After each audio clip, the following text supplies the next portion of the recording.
So I'm making this video about a month in advance of when it would supposedly go up, so that I have time to not post it, I guess, if that doesn't really work out. Well, I guess I could post it either way. It doesn't really matter. Anyway, so I quit my job last year before. I don't even remember. It's been a while.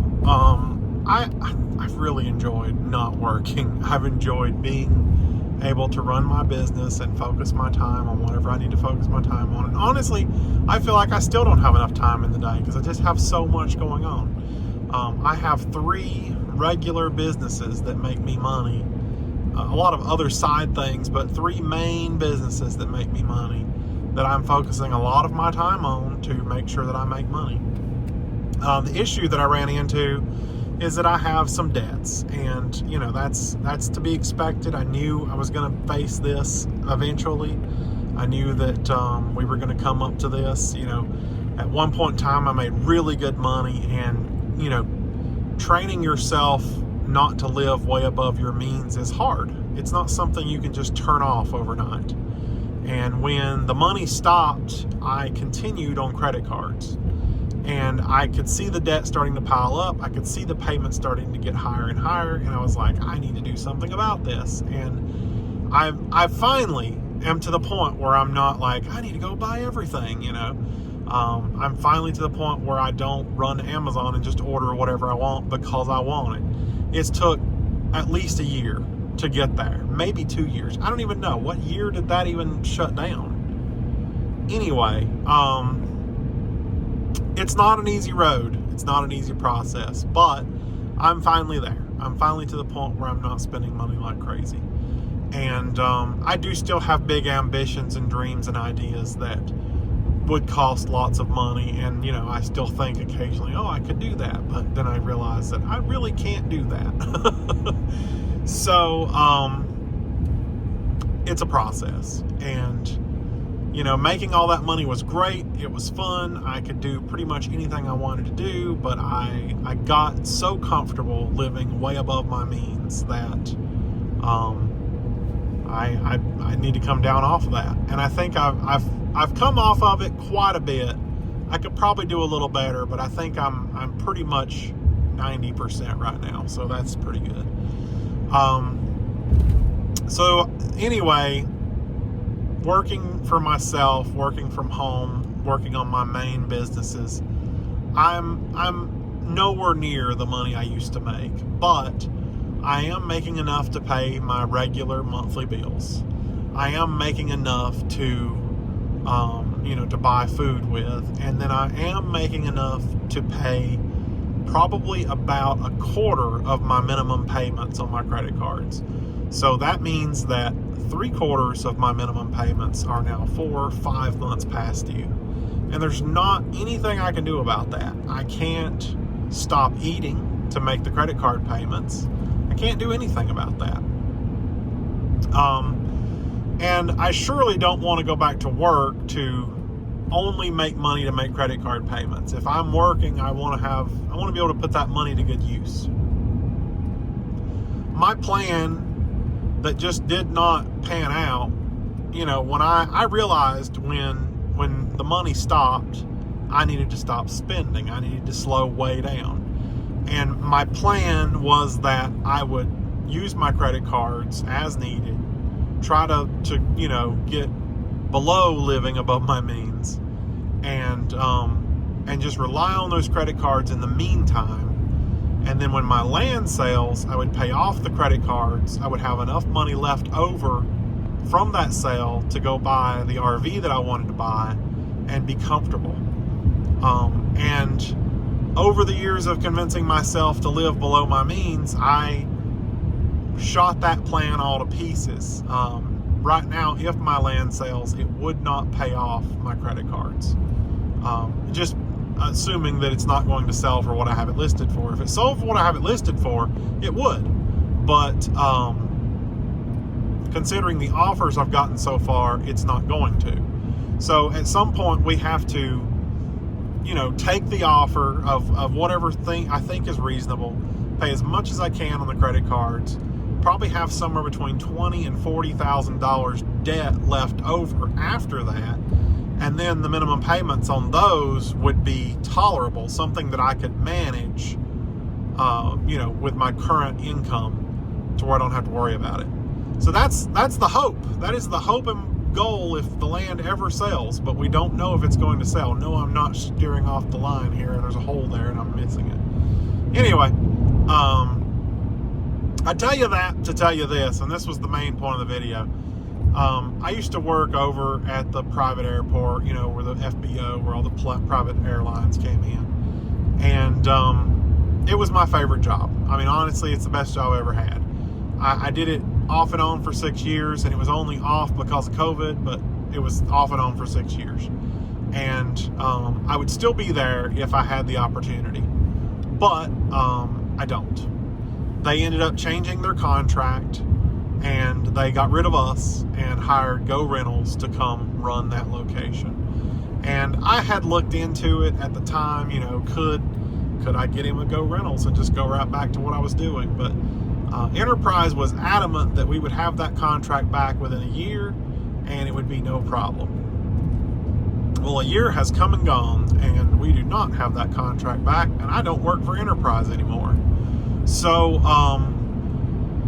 the other day I got an email letting me know that Go Rentals is looking for help, and I would be a prime candidate for that. So I sent a resume in, and I am waiting to hear back if they're even interested. Apparently the position was just posted like 2 days ago, and I sent the resume in yesterday. So I probably am going to be one of the first applicants. I'm already familiar with the job. I already have security clearance. I already have everything I need to do that job. All I've got to do is learn how their system works and start using it. It would be the easiest hire they ever had. The problem that I'm facing, when I worked at Enterprise, I worked a schedule that I wanted to work. Saturday and Sunday, 9 hours each day. And sometimes I would pick up Fridays or Thursdays, but that's not always. My coworker was battling cancer. She still is, and that's a different story. But during her battle, I would pick up an extra day or two just to kind of pick up where she wasn't and, keep things running. Usually on Wednesday, just so that, midweek, get everything kind of situated for the weekend and come back in and do my job. So the new position would be full-time. It is an 8 to 5 position, so that would be 9 hours a day. So at the end of the week, I would be in 5 hours overtime every day or every week.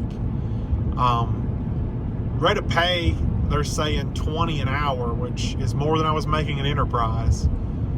I'd be looking at $20 an hour for the first 40 hours of the week, and then $30 an hour for the last 5 hours of the week. I guesstimate after tax, I'd be looking at something like $3,300 a month. It's not going to be an easy job. It's going to be, every single day, getting up, driving an hour to work, doing the job, driving home an hour. It's back to that. And I don't really like that part, but I do like the job. It was a very easy job when I did it. And I don't imagine it's going to be any different. It is under a different company, run under, a different system, maybe under different policies, but I know what worked when I worked there. I know how we kept our customers happy. I know how we managed to keep up with the demand, and I managed to watch YouTube 6 out of those 9 hours every day without any issues and got paid for it. So that will be the goal with working with the new company is, continue business as usual, do what I do, and then, watch YouTube for the rest of the day. I designed a couple of things that we used that made our lives easier, and I allowed Enterprise to use it for about a year, and then I decided that, you know what, I made this. You want to use it, you go make your own. And so I locked them out of it. And I absolutely will bring that with me when I go work for Go Rentals. And one of the things is, the system that I made it easier for inventory tracking and keeping up with who's coming, who's going, what's happening for the day, every day. And I wanted to give Signature staff access to that system so that they could see what's going on. But my employer, Enterprise, would not allow me to do that, even though I made the system. And I did give them an anonymous login so they could still see it. They just couldn't edit it, but nobody knew that. So I will absolutely be giving them, administrator logins to my system that I designed. It's mine. I made it, so I can do whatever I want with it. Give them administrator logins to see what's going on and make my day easier. So I think the job would be even easier. So I don't know. We'll see if that pans out. I'm not actively looking for work, but I think that is definitely a job that I would want to do. I do not mind sitting around watching YouTube and getting paid for it. A lot of people get bored. They're like, I can't do this. I need to be doing something. It doesn't bother me one bit. As long as I know my job's being done and my customers are happy and I'm getting good ratings and I'm making good money, I'm okay with it. So that's the current plan. As you would expect when you put in an application through a third-party website, you get a ton of emails.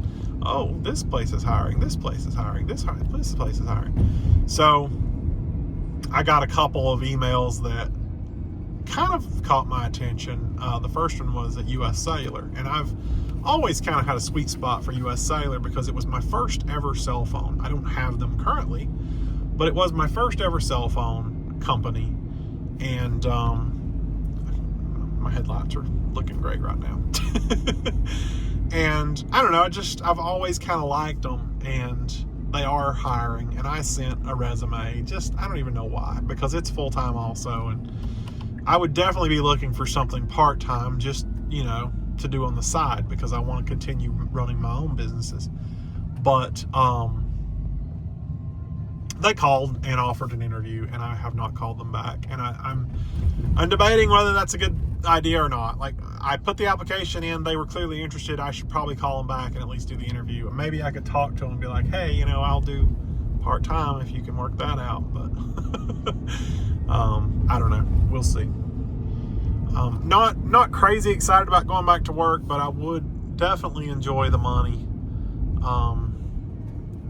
Unless I can just pick up my own business and take off. I've got a lot of things going on. I mean, I'm thinking about posting it on my website and just being like, hey, here's everything I do. Go buy something, so that maybe, you'll find something you like. I'm doing some political bumper stickers on my website. I'm doing the truck nuts for the Cybertruck, or any electric truck, really. I still do TV and internet service sales. My game, I've been working on my game, getting it back up and going. That's starting to take off again. Yeah, just a little bit of everything. And of course, Second Life, which I just hired someone to take over in Second Life, and they're doing a pretty good job. So far I'm happy with that. I was cautious. I've never hired anyone. I've never done anything like that, but I found someone who could take over and, at least take the workload off of me, if nothing else. And if things go well, they can up my profits. Right now, I was making about an average of $300 a month off Second Life. My potential is like $1,200 a month.